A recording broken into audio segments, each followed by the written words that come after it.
নমস্কার দর্শক, আমি সব্যসাচী এসজিএস ট্রভিশনে আপনাদের অনেক স্বাগত জানাচ্ছি। আমার লাস্ট ভিডিওতে আমি আলোচনা করেছিলাম যে আমাদের গৃহে কোনো ইভিল স্পিরিট বা অশুভ শক্তির উপস্থিতি আছে কিনা সেটা আমরা জন্মকুণ্ডলিতে কিভাবে তার ভেরিফিকেশন করতে পারবো বা জানতে পারবো। আজকে আমি যে বিষয়টি আপনাদের সামনে তুলে ধরবো সেটিও একটি কমন বিষয়, অনেকে জানতে চান, অনেকে মনের মধ্যে প্রশ্ন থাকে, তবুও বিভিন্ন রকম লজ্জা বা বিভিন্ন ভয়ে আধুনিক সভ্যতা বা আধুনিক যুগের জন্য বলতে পারেন না, কিন্তু সব কিছুর উপস্থিতি আছে। অনেকে দেখবেন অনেক ছোট বাচ্চা বাইরে বেরিয়ে যায় বা কোথাও বেরিয়ে এলো, কারোর বাড়ি গেল, তারপরে হঠাৎ করে এসে অসুস্থ হয়ে গেল, বা কারোর বাড়িতে হঠাৎ করে কোনো অশান্তি ঝামেলা শুরু হয়ে গেল, বা কারোর বাড়িতে সব ঠিকঠাক চলছিল, হঠাৎ সবাই অসুস্থ হতে শুরু করলো। এগুলো অবশ্যই গ্রহগত কারণে হয়, কিন্তু তার সঙ্গে সঙ্গে আরও একটা বিষয় অবশ্যই আছে, সেটি হচ্ছে কারোর উপর যদি ব্ল্যাক ম্যাজিক করা হয়, বা যেটাকে গোদা বাংলায় বলা হয় কালা জাদু বা কালো জাদু বা বশীকরণ তন্ত্র ইত্যাদি বিভিন্ন প্রয়োগ করা হয়, তো সেই কারণেও কিন্তু এই ধরনের বিভিন্ন রকম সমস্যা আমাদের জীবনে ঘটে থাকে। তো আমাদের জন্মকুণ্ডলিতে কীরকম প্ল্যানেটারি পজিশন বা গ্রহের অবস্থান থাকলে আমরা বুঝতে পারবো যে এই ব্যক্তি বা এই জাতক বা জাতিকা সহজেই ব্ল্যাক ম্যাজিককে দ্বারা তাকে প্রভাবিত করা যেতে পারে, বা তন্ত্র বা অন্যান্য কালো শক্তি দ্বারা তাকে কিছু করা যেতে পারে, তার খারাপ কিছু করা যেতে পারে। সেইটা জন্মকুণ্ডলিতে কি কম্বিনেশন থাকলে পাওয়া হয়, সেটি আমি আপনাদের সামনে এখন তুলে ধরব। আমাদের কৃষ্ণমূর্তি পদ্ধতিতে তার জন্য খুবই সহজ একটি উপায় খুঁজে বার করার একটা যে উপায়, সেটা উল্লেখ আছে। যে কোনো ব্ল্যাক ম্যাজিক বা তন্ত্র বা এই সমস্ত যেগুলো অতি প্রাকৃতিক জিনিস, এই সমস্ত যে বিষয়গুলো, এগুলো কিন্তু রিপ্রেজেন্ট করে রাহু এবং শনি। কারণ রাহু হচ্ছে ইলিউশনের কারক, অর্থাৎ মায়া। আপনার সামনে চোখের সামনে একটা কোনো পর্দা, একটা মায়া, ছল, ভ্রম, এই সমস্ত জিনিসগুলো কিন্তু রাহু রিপ্রেজেন্ট করে। তার সঙ্গে সঙ্গে শনিও রিপ্রেজেন্ট করে, কারণ শনি হচ্ছে যে কোনো তমস যে প্রকৃতি, অর্থাৎ যে তামসিক প্রকৃতি, তার কারক গ্রহ হচ্ছে শনি, অন্ধকারের কারক গ্রহ শনি। শনি আমাদের বিভিন্ন রকম যে গুপ্ত বিদ্যা, তারও কারক গ্রহ কিন্তু হচ্ছে শনি। তো আমাদের জন্মকুণ্ডলিতে যে কোনো ধরনের পেন বা যে কোনো ধরনের সমস্যা আমাদের জীবনে,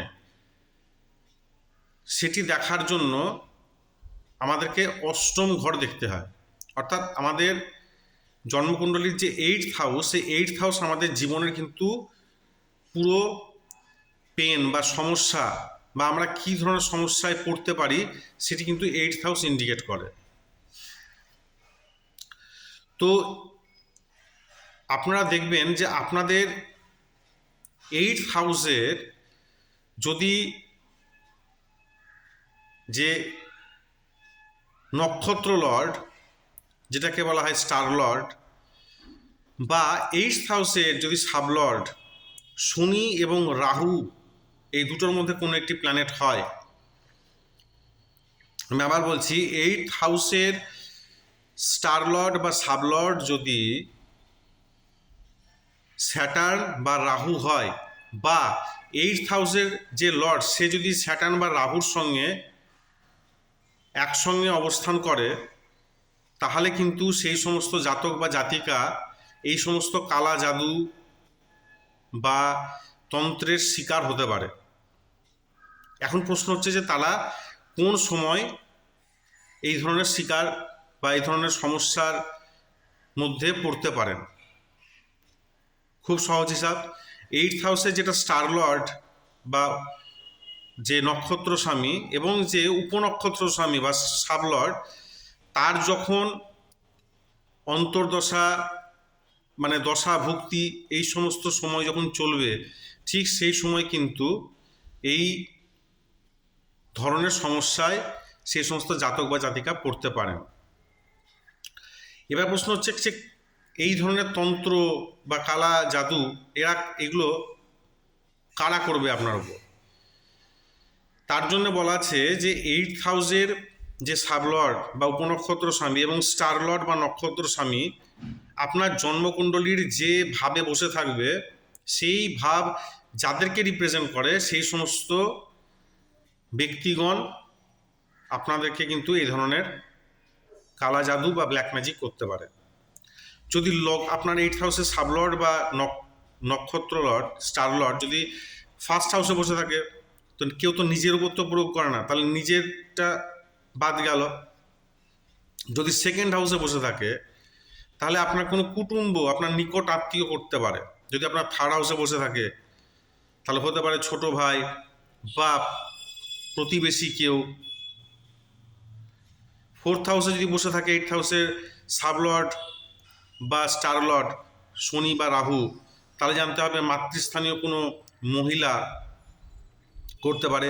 এইরকমভাবে প্রত্যেকটি হাউস যাদেরকে রিপ্রেজেন্ট করে, যে সমস্ত ব্যক্তিকে নির্দেশ করে, সে সমস্ত মানুষরা কিন্তু এই ধরনের কর্মকাণ্ড করে থাকে।